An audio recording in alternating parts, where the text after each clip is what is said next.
Hello, everyone. Today we got a unique guest, Miss Ruth Ibrahim. Ruth is from Nigeria, and Ruth has done bachelor's in banking and finance. Ruth has been working in the banking and finance industry in Nigeria, but now, since November 2023, Ruth is in the UK. And Ruth is studying at a reputed university and working as a teaching assistant in a part-time role. So, Ruth, thank you very much for joining us today. How are Thank you? you. I'm all right, Mr. Mandeep. Hello, are you okay? Yes, I am very well. Thank you very All much. right. Thank you. So, firstly, thank you very much for joining us on this podcast. And I believe your experience, your UK experience, will be really good for our viewers to understand what is the ground reality in the UK and what is going on in the job market, university, and what type of challenges they might face when they are in the UK. So, let's start with your own introduction about your current role as teaching assistant. What is your role and what do you do in that? All right. Hello. Once again, my name is Ruth, just as you rightly said. So I came into the UK in November 3rd last year. And I could remember when I came into the country, I went straight to my friend's place in Norwich, and my thought was I need to just apply for a job, get a job as soon as I'm starting school. I have a side job. So I brought out my CV, and I can't forget Mercy when she saw my CV. She was like, "Wow, your CV is nice," but I just think these duties you perform in your roles back there in Nigeria, we could still keep it, but you just change the heading of your position so that you could get a student job. Because in my CV, I put a relationship manager. That was what I did back in Nigeria, a managerial role. So she just advised me to turn it to customer service advisor. And since the same role I was performing, so that I could easily get a student job there, I'm like, okay. So I actually thought it was going to be a very easy thing, but when I came here, I when I started applying, I now saw that it's quite difficult. So I now applied for a student role. It's a teaching assistant at Axis Education. So basically, what you do there as a teaching assistant, we have some kids, some special kids that need special attention, and the class teacher would not be able to always be there for that child. So you as a teaching assistant, when they are teaching, maybe the child is not in the mood at that time, you can read stories to the child. Interesting role, interesting environment. You read stories to the child. Sometimes the child wants to go for a walk. You can Okay. take the child for a walk and everything. So that's basically what we do in that role. Yeah, as a teaching assistant, then you be in class when they're teaching, you prepare teaching documents and everything. So Okay. that's all you do. Yeah. Okay. That's good. So you are working with the kids who are in special need. Yes. Um, so for this type of role, I believe there are some government requirement or the organization requirement that you have to have a DBS check. Uh, Yes. and you are okay. So since you are fairly new in the UK, did they do all those checks for you? Yes. Getting into a teaching assistant role, you'd feel is just an easy application, but the steps are really tedious. I think it took me close to 3 weeks before I could get onboarded in that app because of the requirements. You need a DBS check, you need a police clearance report from your country, you have to be cleared. Your DBS has to be enhanced for both children and adults. So they are going to check that you don't have any criminal record. UK is a very strict country. When you are working with their children, they take their children seriously, as it should be. When you are working with their children, they want to know that you are able to work with children, you don't have any mental issues, you don't have any criminal records. They did the police clearance check. They are going to provide reference. They are going to call your reference, send an email to your reference, and so you have to be able to meet up all these requirements before you get onboarded. Okay. But in that case, do you have to do anything, or it's been done in the background by the organization themselves? So yes, so the organization for DBS, I just came into the country. For DBS, they had to do it for me, but I had to pay a little fee for that. Yeah. So when they did it, she called me that okay, my DBS is ready. That I should make sure I put it on an enhanced service for £13. So if you want to get a DBS, what just budget £50. I think you should be able to get your DBS with that. Okay. So Yeah.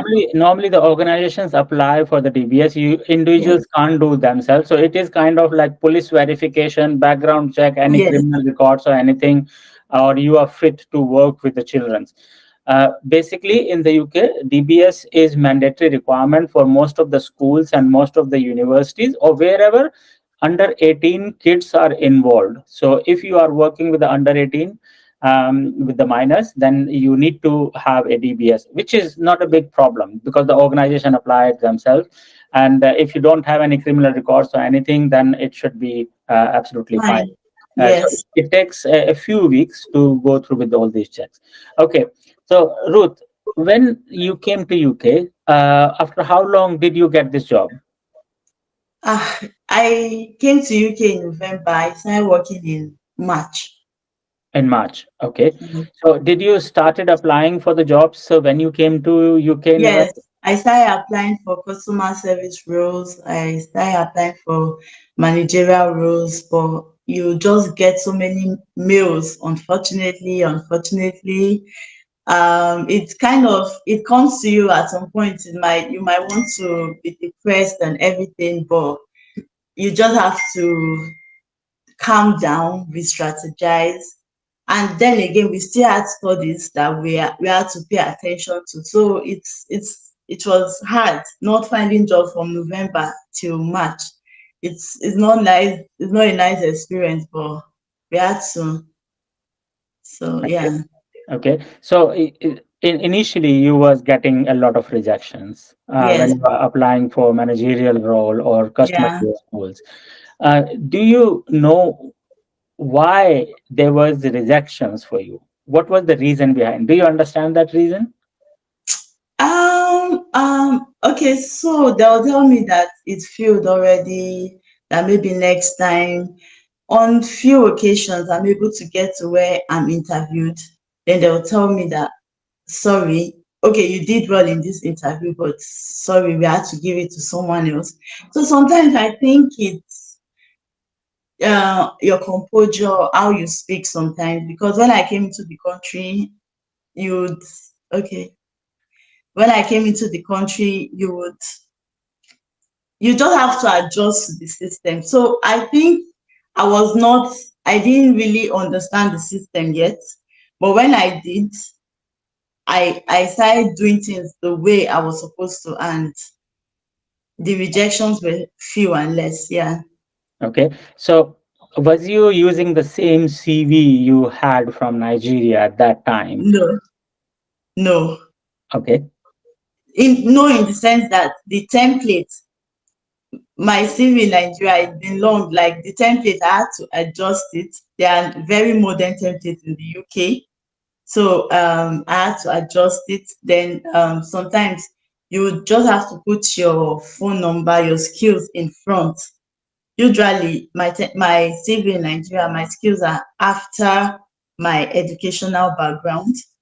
But yeah, I had to put it in front. Then my modules, usually I study supply chain management, but I now had to put my the module I did. So when people now see the module, okay, they've heard logistic and procurement and supply chain management. But some people might not really know what you're doing. But when you put those modules and they'll now look at your CV and like, okay, wow, she does this module, operations, global supply chain management.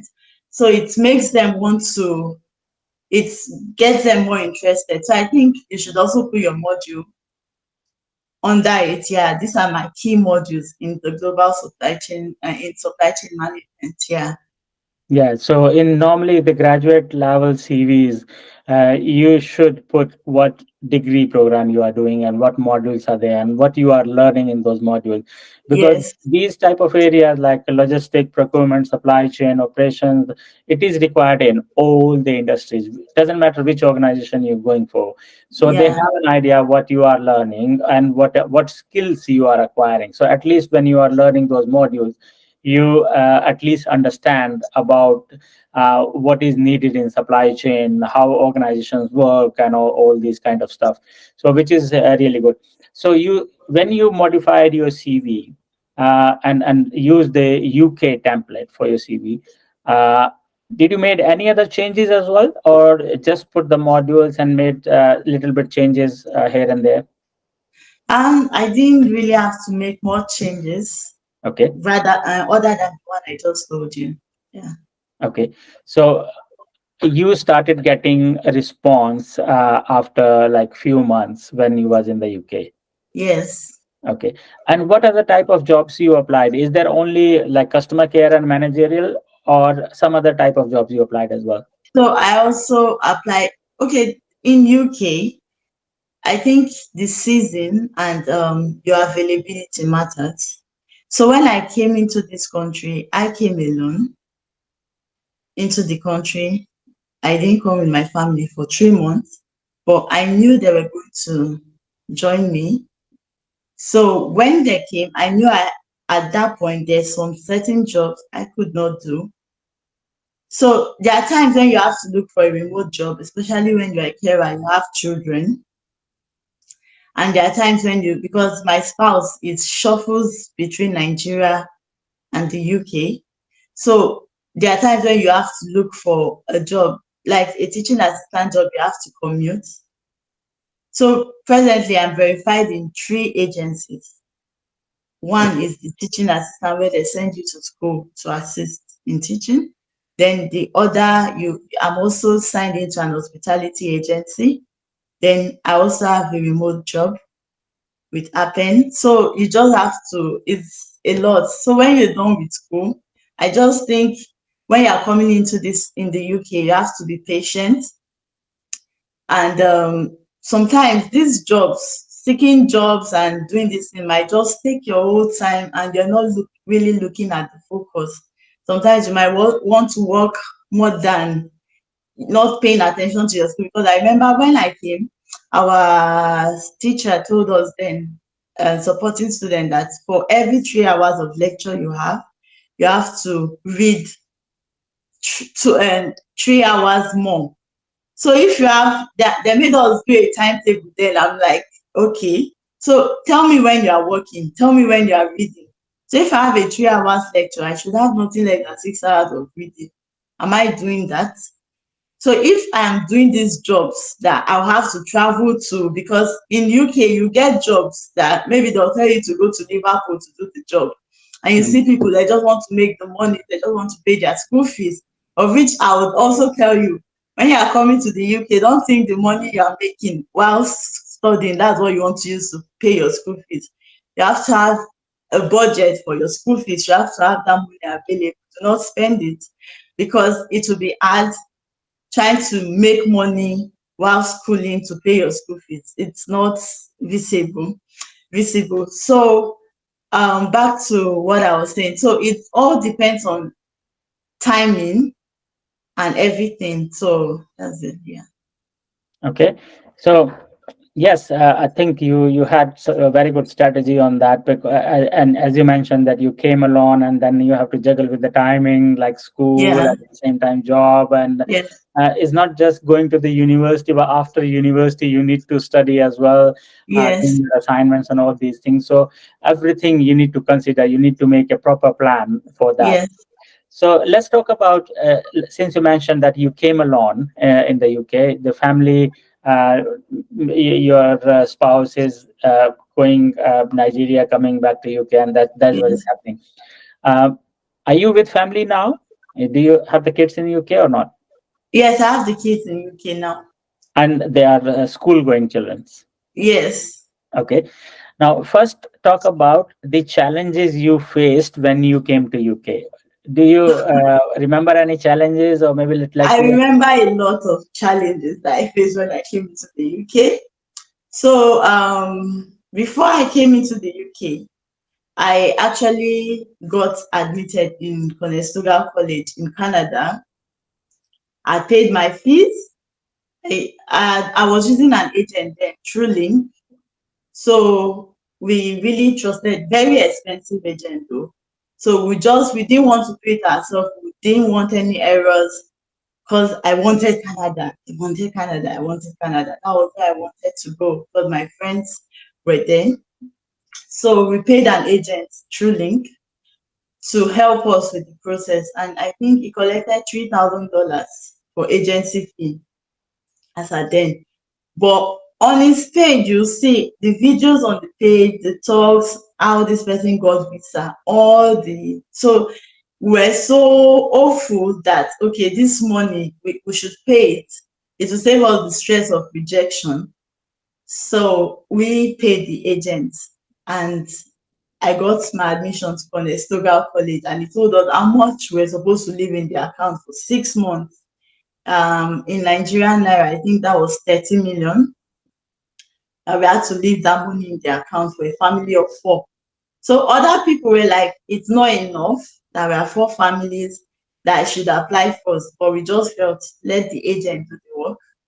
And using an agent is very difficult. I would not advise anybody to because calling the agent it's so hard. Before you communicate to the agent, there's this app we use, Clio. Before it replies in 2 days. So the first application we applied together as a family, we all got a rejection.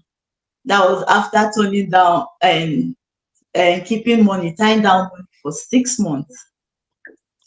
And it's kind of devastating because being the background where we are, where we had to give loans, we use money to make money. So tying down such a huge amount of money was not profitable to the company, but we still got a rejection. And the agent still charged us again to reapply that. And we were rejected on basis that our proof of funds was not enough. And we're like, you're supposed to know what you were doing as an agent. But he said, okay, that he's going to apply for us again, that we should top up the money and still collected $1,500. That was the discount he was doing because he had applied for us before. And we still got a rejection. So, and I didn't have UK in mind at that moment. But I had friends that graduated from Salford University and came back to Nigeria. They were doing so well. Immediately, like they come back, it's like they get work, mostly in NGOs. And I'm like, okay. I asked my friend, how did you do it? How this school? I see that people are doing well. So she introduced me to another agent.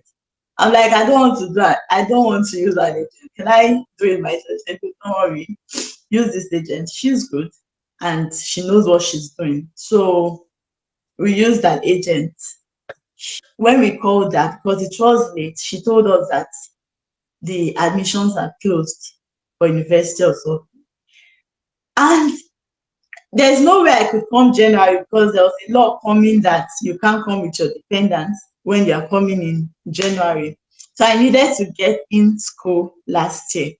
So I had just given up thinking that I would just stick to my Conestoga College because I had paid my fees and everything.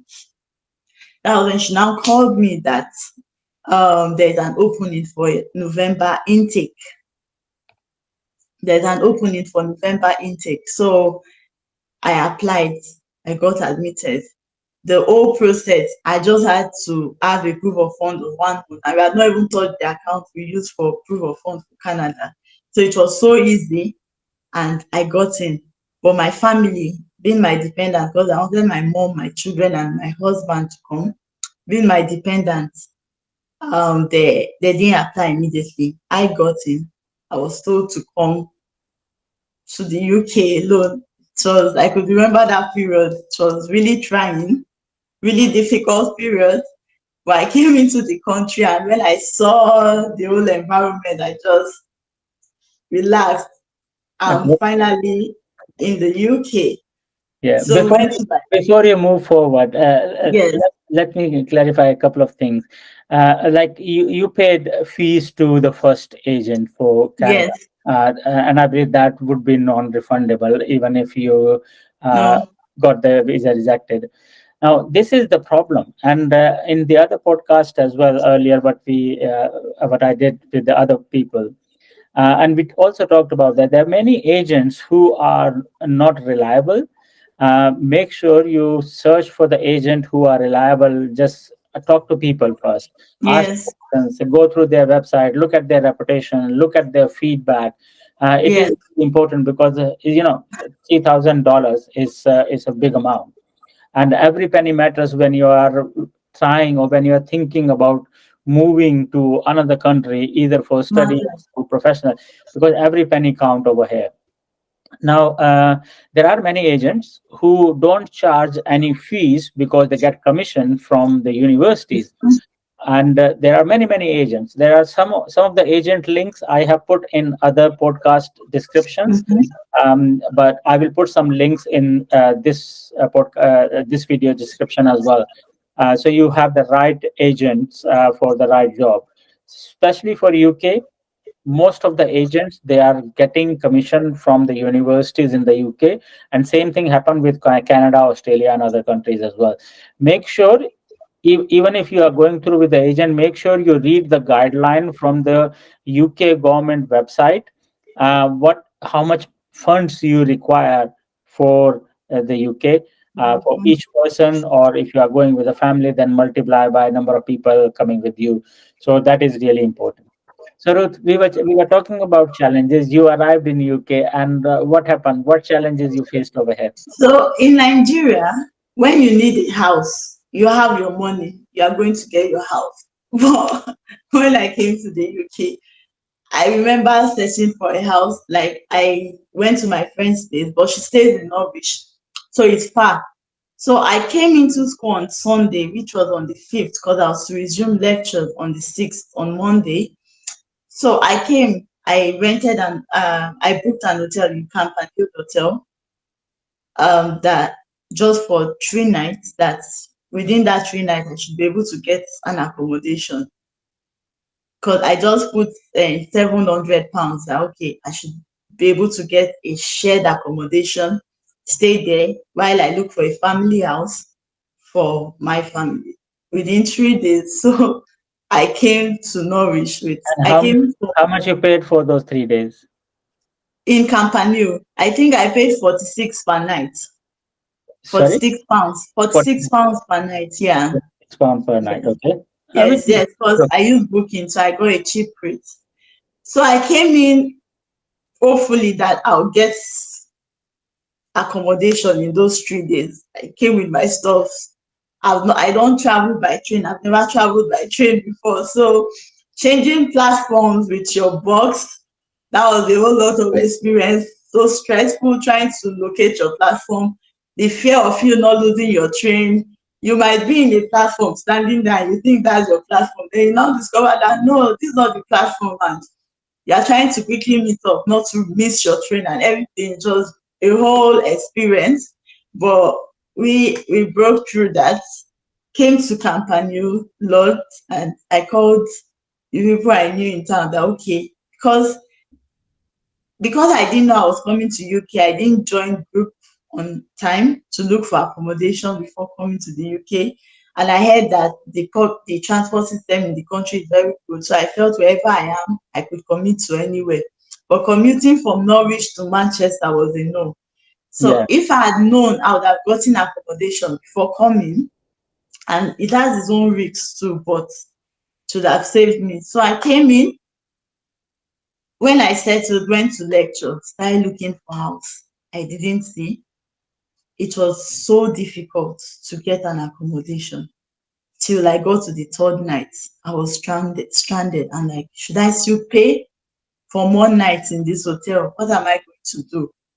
And it was very devastating at that period.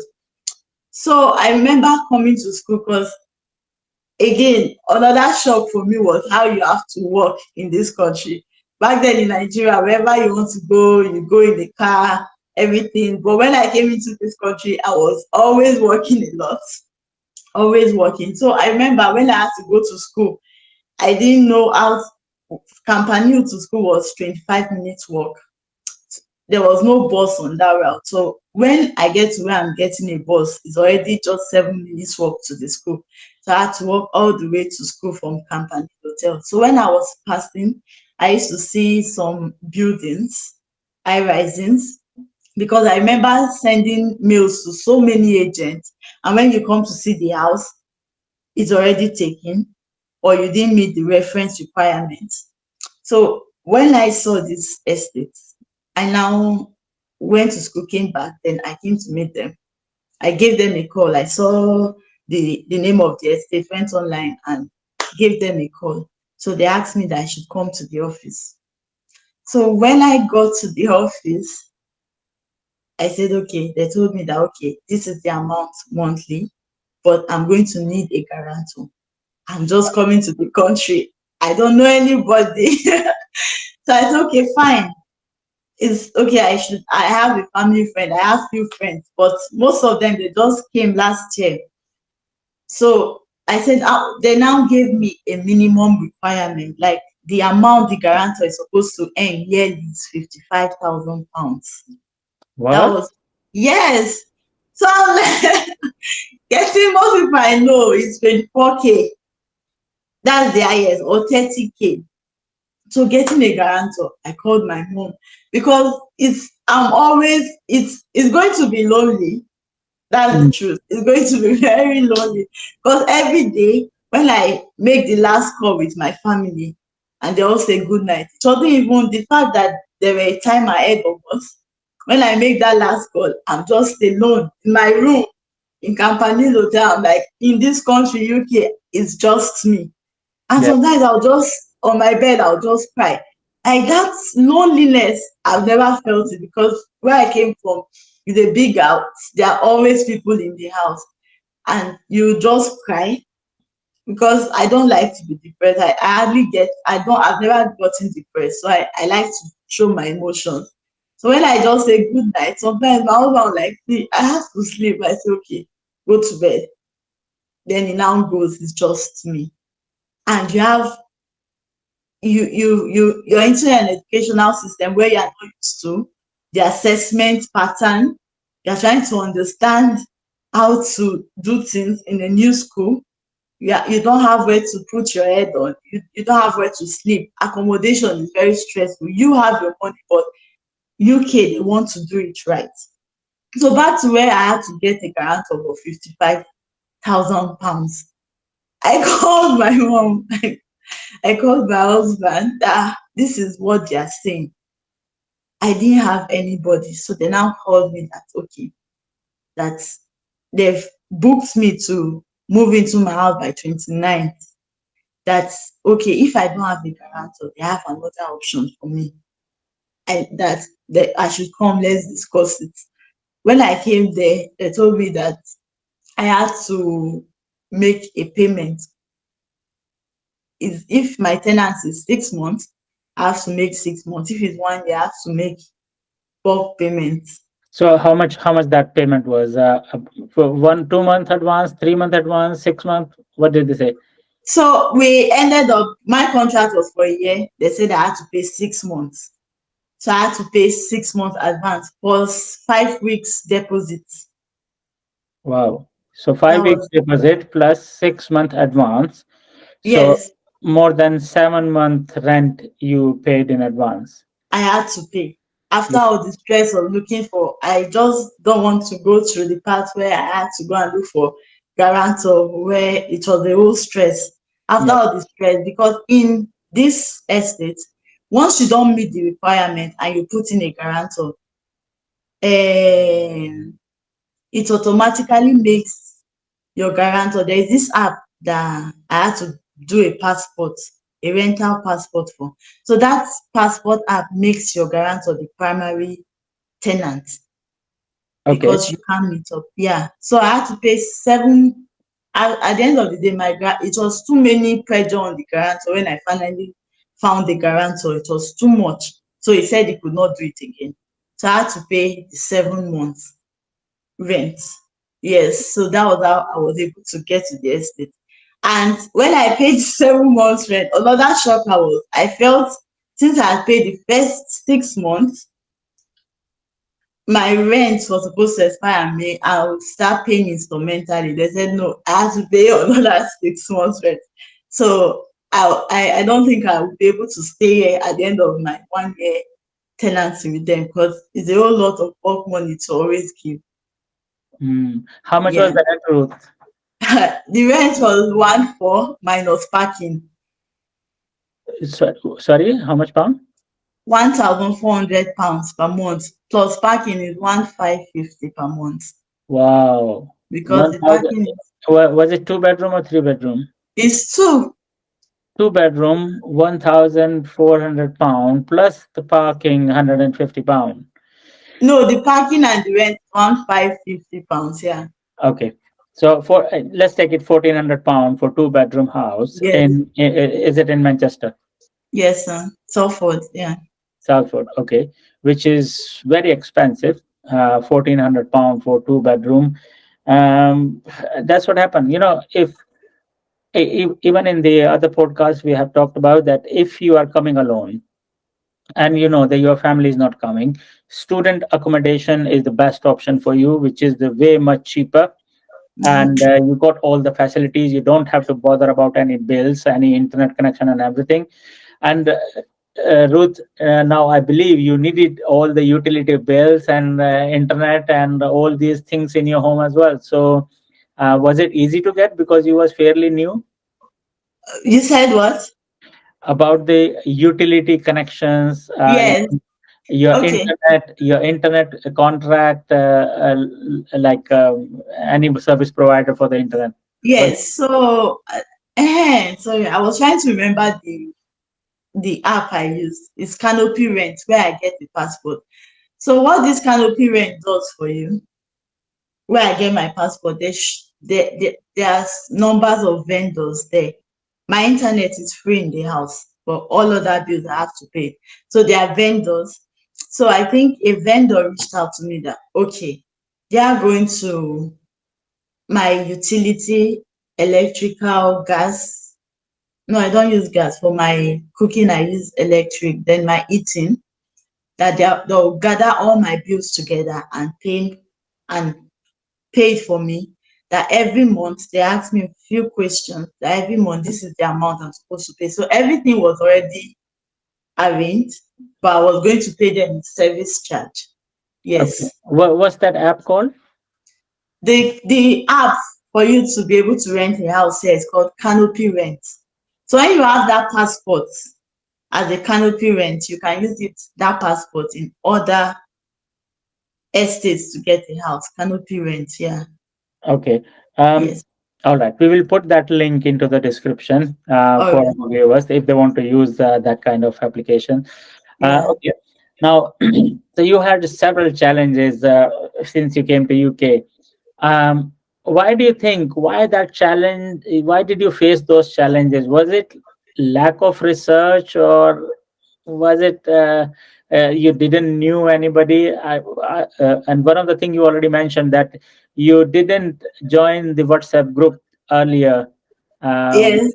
do you recommend if somebody is coming? What do you recommend? What is your advice so they don't Yes. face this type of challenges? So when we came into the school November intake, when we came, we met other group. I think we're just 18. So they already made their own friends amongst themselves. So we could not really interact. But I don't want to just talk much about Mr. Mandy. He doesn't like people talking about him. But the truth is, when I went to global supply chain management class, everything changed because it would make you interact in class. I met people, made relationships that would help you. So my advice is, when I joined that class, we immediately formed a group. Those people in my group, my friends, they had other groups that they were in and they made me join. That was when I was seeing information, things I would have known that I wouldn't have suffered. So if you are coming into a school, please join a group, search on Telegram, University of Salford, join it, because a lot of challenges that I face, some people, they just from the group, they become friends.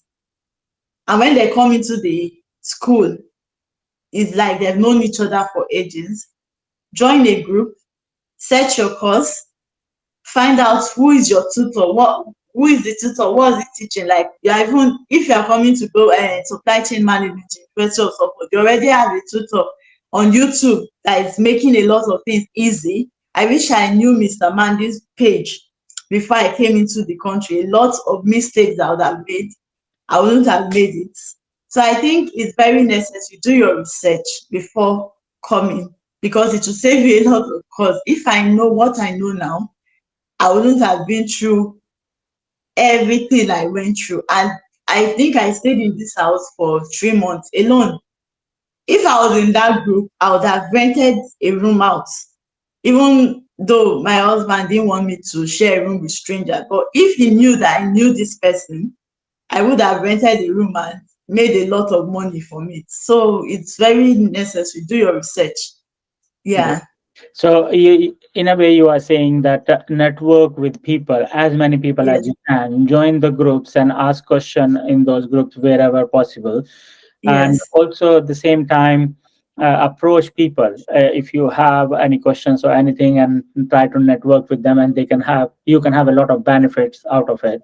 Yeah. As you said, you could have rented a room well before you had that house, and you might not have to pay that much amount for uh, Yes. that room. So these are some of the benefits of networking. Yes. So what do you say about challenges associated within the university with your education system here? Yes. So I graduated in 2015, back in 2015. And back in my country, when I graduated, I didn't do my master's. I just went into working and raising my family. So coming into the UK, and in 2015, the educational system in 2015 in Nigeria was different. And even if you just graduated from Nigeria and you're coming into the UK, there will still be a lot of difference in the educational system. When I came into class, and the course, you have to do assessment, and it's more of self-learning, and there was a word plagiarism. You're getting information from the internet, but quote those sources. You had where you had to get your resources from. So it was a whole different ball game. This was not something I was used to, and I didn't exactly. My advice for you also, if you're coming into the school, make it in time for your induction.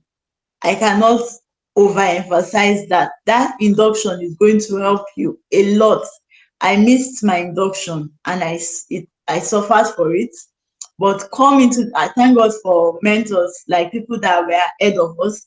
I met a few of them in Mr. Mandip's class, Femi, Francisca. They were able to teach us some things. Do you understand that? It would help you. So don't miss your induction.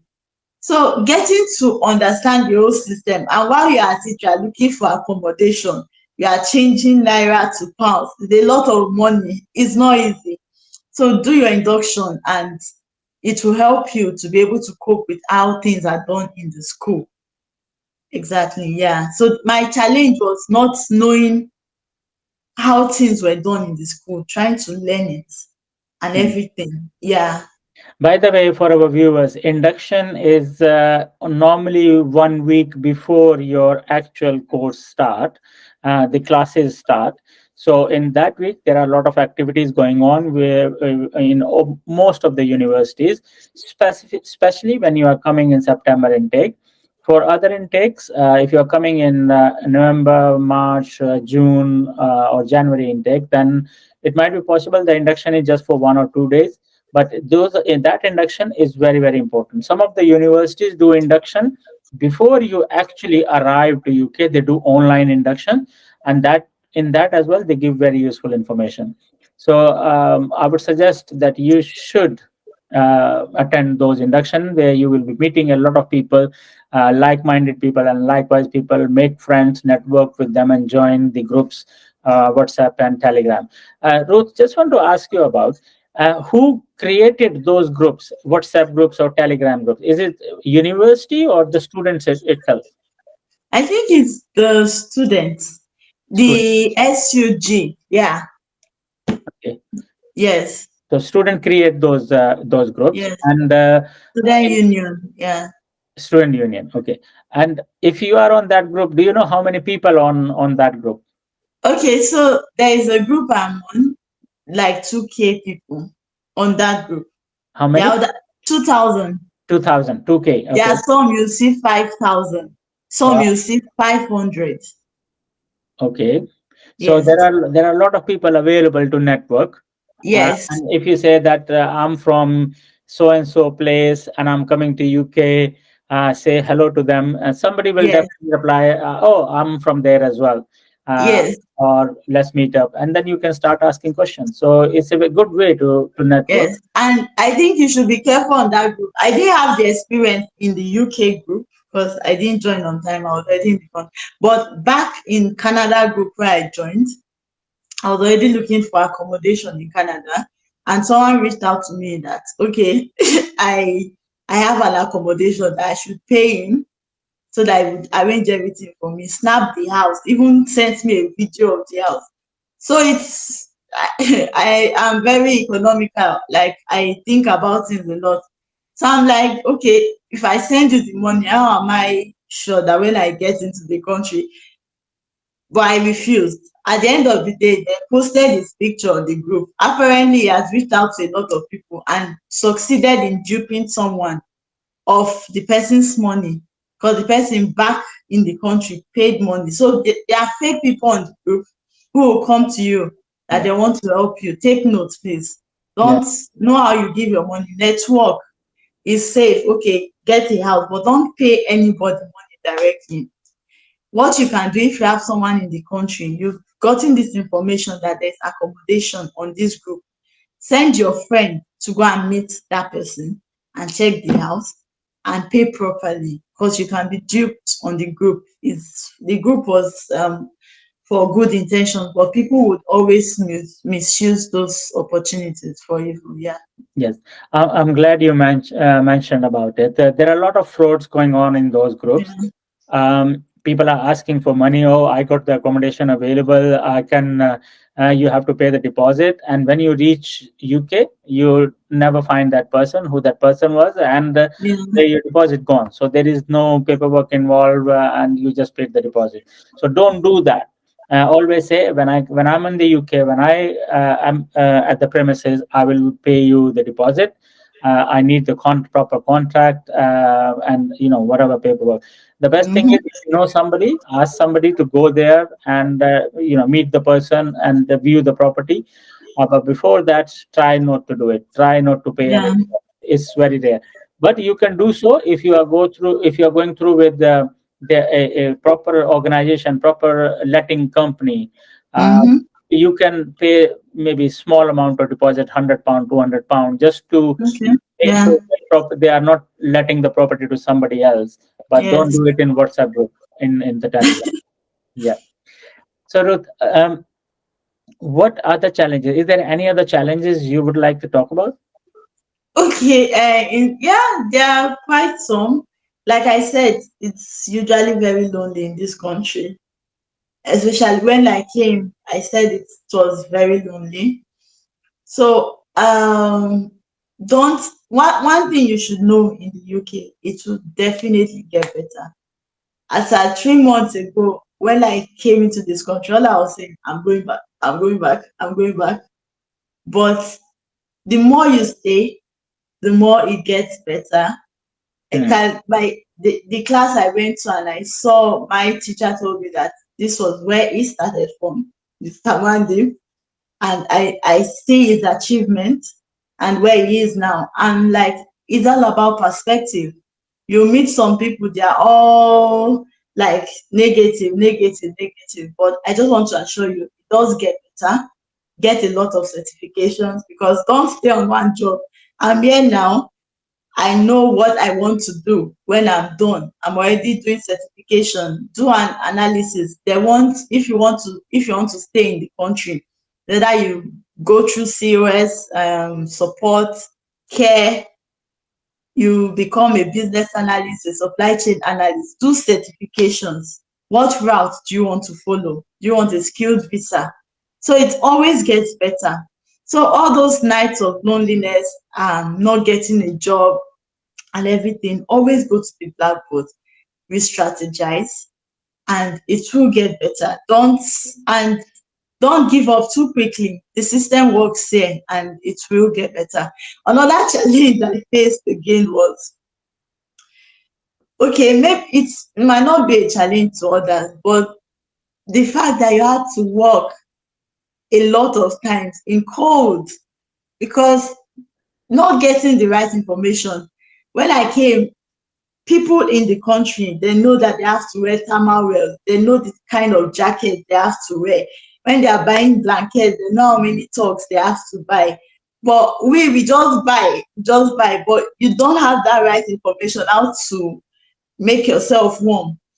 So, like I said, networking information is going to help you at the end of the day. So it was always a challenge trying to work, waiting for my boss.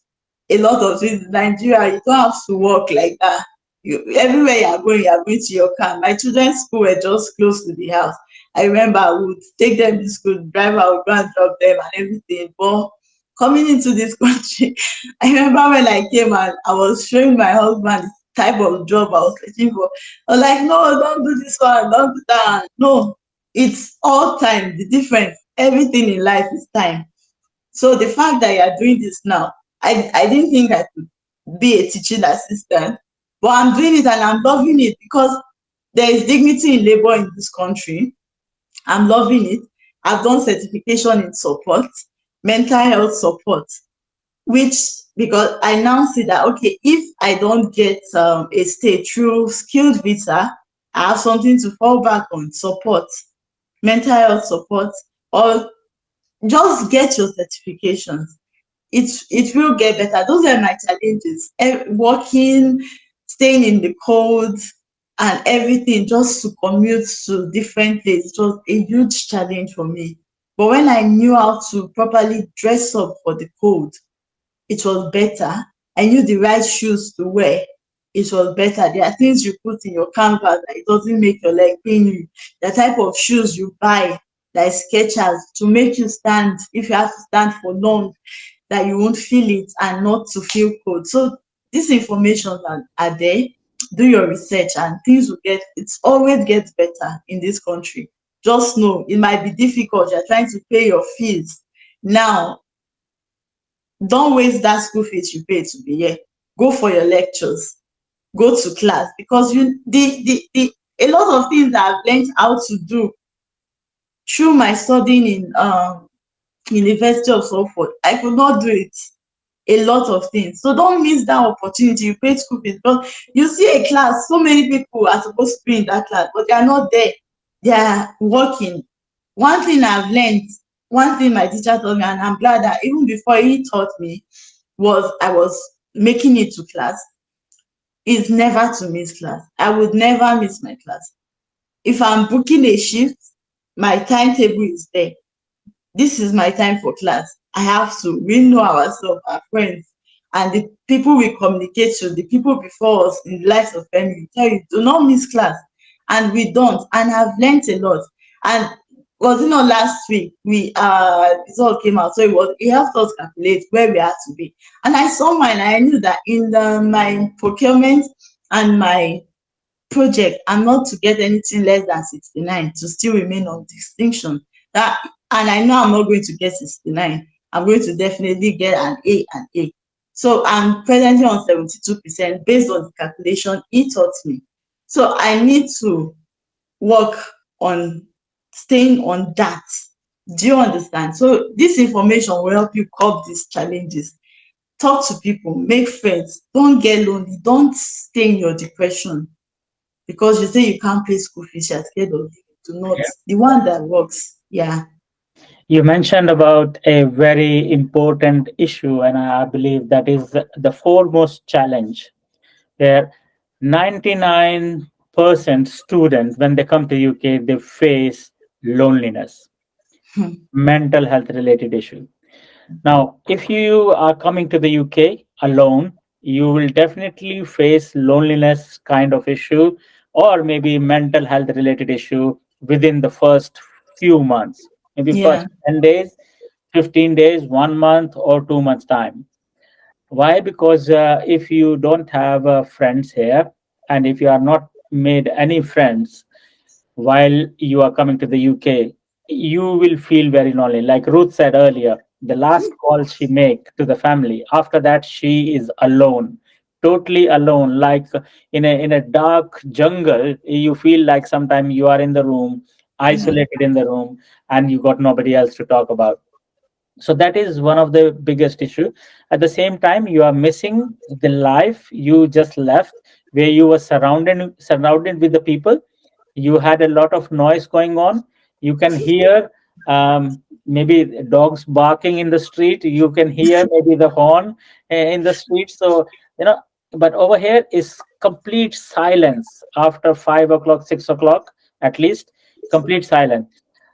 At the same time, if you are coming in winters, the weather add on to it. The weather here in the winters is dark. It get dark by 3:30 in the afternoon. It's night, and till next morning 8 o'clock, you won't see any sunlight. Even you won't see the sun for few days at least. Sometime for weeks. It's always gray weather. You might have watched that in into movies.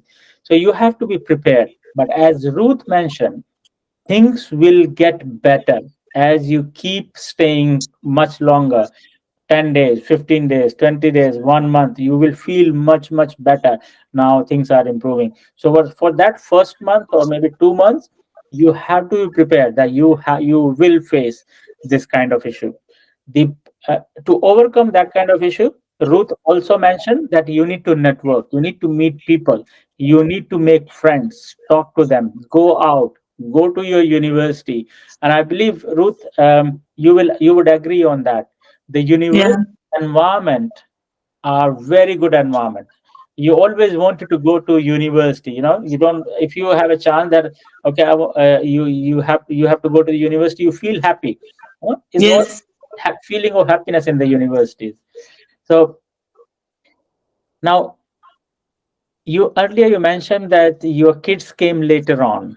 Yeah. So when was that, when your kids joined later? They joined in February. So they came with my mom, my husband in February. I remember going to the airport to go and pick them, and it was a roller coaster of emotions. And I've never left my kids, never for that long. And they had changed. They came in February, and I said I was not going to cry because it was an happy moment. And I remember my last daughter, she was looking at me, mommy, like, is this my mommy? I've changed and everything. Mhm. But the joy I felt that day, it's not unimaginable. And the loneliness definitely will cease because I'll stay here. I don't have anything to do, but definitely now I'm so very busy. They'll keep you up on your feet all day. So yeah, they came in February. Okay. So once your kids was here in the February, which was 2024. Okay. Yeah. Um, what challenges or how easy was to get a school for your kids? Okay, so before they came, I went to apply. Just uh, in this country, you can't just go and say you want to put your children in a school, your postcode, your location. So I chose four schools, and people will like pray there your kids ends up in the same school. So I chose four schools and gave it to the centers and support center. So I took it there. So they told me that they were going to process the admission, that they'll get back to me in 20 working days.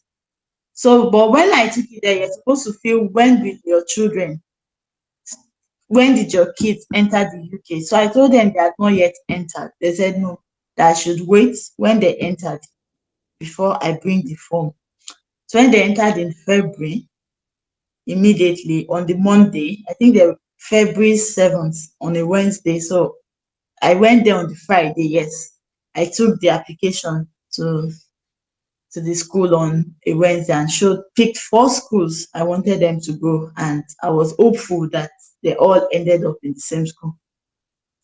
And I wanted it to be as fast as possible. So we waited, waited, and on I shouldn't say unfortunately, but that was what happened because the school went on a break, a midterm break. So the days they spent in midterm didn't count in my 20 working days. So they ended up staying at home for 5 weeks before they started school. But thank God they went to same school. Okay. Yes, So you got that was the easy process, isn't it? yes, So when your kids are here, you go and fill the application. yes, You can do it online. You fill the application, you choose the school, and yes, they will contact you after that. So it's a constant yes, responsibility based on the location where you are staying, where you rented yes, a home. They will try to give you a school within like 1 mile radius of that, yes, yes, and if there is more than two or three schools, they give you an option to pick and choose which one you yeah, prefer. So you can look at the school's rating on Ofsted website. There are other websites as well where you yeah, can find, even on Google Map it will show you mm-hmm, what is the rating of the school, is outstanding yeah, or excellent or good or yeah, whichever or poor. yeah, yeah. Yeah, when I came, the estate already even listed out schools in that area with the ratings for me, but I still went on and did the Oscar rating, and I saw that it tallied with what the estate gave me, four possible schools. Yeah. Yeah. Okay, and you also mentioned about term break. So Feb, end of the Feb, there is always term break, Yes. which is 1 week or sometime. It depends on, some breaks Yeah. are 1 week, some breaks are 2 weeks. So and in UK, school term breaks are after every 1.5 month. So after Okay. every 1.5 month, you will have Like, at least 1 week break. So be aware on that, that okay. your kids will only be in school for 1.5 month, and then you need to stay with your kids for at least 1 week. Where when they are home, you cannot go to work. You cannot leave them alone in the UK. It is illegal. If that happen, your the government and the police, the authorities can take your kids from you. And then it could be a very big mess that you cannot get Yeah. your kids back. So that's their Mm-mm. responsibility. When your kids are in the UK, this is the government's responsibility. So if there is anything wrong, like you are working and kids are at home, you can't do that. Not possible. So okay, so school, your experience with the school was okay. Yeah. It wasn't challenging, but it delayed because of the term break. So Yeah. and sometimes people have to wait for like 2 or 3 months, Yeah. because if the session is starting in September and you are coming in July, so after Yeah. you got like a 1.5 month break, which is summer holidays. So they have to wait for, and but it is very easy process. It is government's responsibility to keep your kids in the school, and if you can't, that there are other options available like daycare and other. Yeah. We had very deep conversation on daycare and schooling with Obiageli as well. The podcast is already available. So if you want to learn more about schooling and daycare, you can watch that podcast. So Ruth, now I think this is coming the end of the podcast. So Yes. I wanted to ask you a quick advice, like few quick advice, what you want to give that if you have to do this process again, what will you do now? What do you Mm. think? If you have to do this again, what will you do? What process? Like you are going to do network with the people, Mm. or you're going to, what do you think? Like few things. So if I was to maybe come into the country again, first, what I'll do differently, I'll do research on the school I'm coming to, the module I'm taking, who are my lecturers of that module. I'm going to join a WhatsApp group. I'm sorry, I'm going to join a school WhatsApp group, get information from that. Then I would want to, as if I'm coming, I want to know what I want coming to the UK. So, what do you want to achieve coming to the UK? In the sense that, do you want to go back after your masters? Okay, if you don't want to go back, what is your plan? How do you intend on staying? Do you want to do a after your masters, do you want to move ahead and do your PhD, or do you want to start working? Because it's very important you know what you want before you enter. Because most people, when they come, they are all confused. They are doing this. They are here that this job offers sponsorship. They go into this job, they go into that job. But once you have a clear mindset on what you want, it's easier for you to navigate life. Join groups, join fellowships. Exactly. Religious fellowship, whatever your religious belief is, try and join the fellowship. It will help you not to stay lonely. And that I would have done that. I would have joined a group network before coming to the school. What information? It will help me not to spend money the way I did. That's yeah. Okay. Now, what do you say about the job market in the UK? I think okay, in the job market is good, but you need to work on yourself. You need to learn the ways of these people and the country. Work on your CV, do research, ask questions. And one thing I've noticed in UK, the teachers are very friendly and very approachable. Take advantage of that.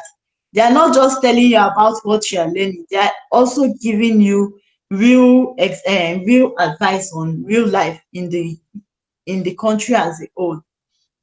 So get advice from your teacher, work on your CV, get your certifications right. So and learn how to, I'm not saying you're not talking right, but at least try and be assertive in your communication. Your communication skills is very important. Work on your communication skills. Some employers, they are very keen on that. Work on your communication skill, your body language. Don't be having a hard face. Don't let your circumstances show on your face. Try and put up a smile no matter what, and be confident. Try and be very confident. And when you do that, you're going to get a job in the UK. There are jobs. Like I said, it always gets better information. Once you get those right information and you do things rightly, ask questions, meet your mentors in school, your lecturers, they are there. They are there to advise you, they are there to support you. There's even employability department in the school of Sulfur. There was a program I went to where you'd wear something and you're in a real life interview. Like they are going to teach you how to answer questions. Please take advantage. It's Sulfur advantage. Take advantage of those things where you learn how to answer interview questions. It will build your confidence. You wouldn't know, but it happens. I went for that and it's like you are real life with these people. They're asking you questions. They'll tell you what you should have done differently. Take advantage of that. There are trainings. Take advantage of that. And Once you do that, trust me, you'll be able to ace your interview. You'll be your CV still advantage will help you package your CV very well. When you are trying to apply for a job, take that CV to school. If you are coming as a student, they would help you, they'll advise you, they'll even tutor you. When you apply, you want to know how to answer questions confidently with your communication skill. There are programs in school that will help you with that. The job market in this country is good. So you just know what you are doing and you would get it. But don't think it's easy to get jobs and just feel like I'll come to UK today, I'll start working tomorrow. No, you have to do the work. And once you put in the work, you're going to get your job. But Yeah. the jobs are available. Yeah. Yeah. Okay.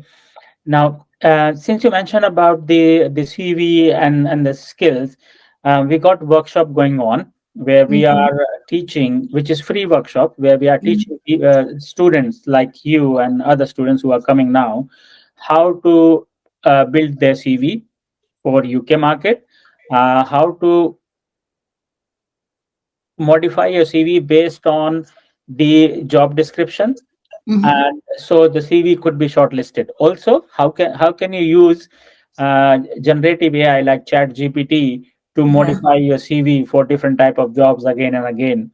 So how to train Chat GPT to become your HR advisor or your career advisor? So Yeah. these type of workshops are already going on. If you want to join any of those workshops, the description link, a form link will be in the description, and you can just fill the form. Those Mm-hmm. Most of the workshops are online, and you can join. Online is free workshop, totally free, and you can take the benefit of those workshops. Okay. Mm-hmm.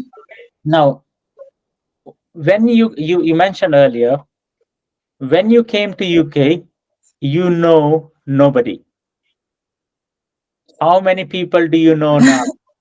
A lot. I have a family. A lot. I like family of friends. Okay. Religious family. I have a lot of people. I do not feel lonely in this country, even though my family are here now. If they were not here, I wouldn't feel lonely again because I've learned a lot. I've met a lot of people, good people, where you are busy, you like sometimes when I don't have what to do, I can do a Zoom call with Femi. We are discussing important things, how to like do you understand? So I have a lot of people now. It's better now. I can't remember when last I felt lonely. Not because of course I'm happy I have my family, but you get to meet people, you know people. Yeah. So Okay. I know a lot of people to answer And your are, question. are those people from your university, or the people around, like living around you, or neighbors, or Okay, so firstly, my university, my church, my neighbors, mostly university. Yeah. okay? So what Then advice? people I work with. Yeah, people I work with. Yeah. Okay. You also meet people there too. So I You believe make good friends. the Yeah. first, I believe a few of the very first friends would be from the university. Yes. So how did you, like, what advice will you give to people who are coming now and who don't know anybody? Again, WhatsApp groups and Telegram we have talked about, but Yeah. within the university, how did you made friends? Because that time you didn't join the WhatsApp group, you Yeah. didn't join any Telegram, Yes. and you didn't know anybody in the university. So the first day you went to the university, did you meet any people? What happened? So when I came, some people they are very friendly. They speak to people. But when I came, I was just because I am in my own space back home in my country and I have my people. My people, they are enough for me. But when I came to this country, I had to learn how to interact. And the school, they just try to make things easier for you. My first course I did, you had to do a group assignment. So from that group assignment, I met my best friend, Abimbola. Yeah. She was the only person I knew in school. So whenever I come to school, she was my only friend. Then other people then made friends with me. But when I came to my second module, I now knew the essence of interacting, being open. I became more friendly and I became more open and I met more people. Do you understand? So try, be open. You are all in this place together. Even if they came before you, talk to people. Start with your seatmate. Hi, how is the lecture? How did it go? Ask questions. From questions, you get to make friendships. So I didn't do that when I came, but I got to learn it in my second module by interacting. So I that was so talk to people apart from your WhatsApp group and networking. When I started talking to people really was in January, my second module. Yeah.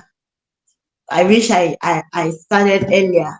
It would have been better for me. Okay. Yes. All right. Okay. All right. So, any last advice? I know we have a lot to talk about your family and your Yeah. kids, how they are settling in, but Yes. we wish, I think we can do it in some other podcast. Yeah. We have the time restrictions here. Yeah. So, any last advice for the people, the students or the professional who want to come to UK? Just one advice that okay, this is what can take you to route of success. Mm. Any The only advice I'll have is while you're coming to UK, you're coming to study, take it very seriously. I wish I took advantage of all the resources that Salford provided, the Salford advantage. Make use of it. You might even be lucky you get the Dean's Employability Award. So when you are coming to UK, make sure you are involved. Don't put work first. And please make your school fees ready. You're not going to make the money you're using to pay your school fees from you only have 20 hours to work. Make sure you have your school fees. Better still pay it before you come if you can. But if you can't, make sure you know where it's coming from. Focus on your studies. Take advantage of every opportunity Salford gives you. They'll give you a lot. There are so many things. Take advantage. Then LinkedIn Learning. You have a free access to LinkedIn Learning as a student of University of Salford. Take advantage of it and get as many certifications as you can from LinkedIn Learning. Yeah. okay. So in short, your advice is take advantage because you are here to Yeah. learn and take advantage to get a better job or being Yes. successful in the UK. If you don't learn, it is highly unlikely that you might not achieve what you want to achieve. Yeah. True. Okay. Guys, this is Ruth Adiza Ibrahim. Bye. Ruth, thank you very much for Yes. joining us on this podcast. Yes. That has been a very good conversation. I really Yeah. enjoyed talking to you and Yes. learning about your challenges in the UK. And from my side and from our viewer side, I would wish you all the best for Thank your you. future in the UK. But I will definitely invite you again to Yes. talk about the kids' life, the family, Yeah. the environment, and all that. So that kind of podcast we are starting now with the people for the people who are coming with the family. What Yeah. options are available? What you can do in the UK? Yeah. Like how do you celebrate festivals? How do you Mm. go around like traveling and Mm. roaming around? So all these things. Yeah. So thank you very much, Ruth. Again, Thank you. thank Thank you. you. Thank you for having me. Bye.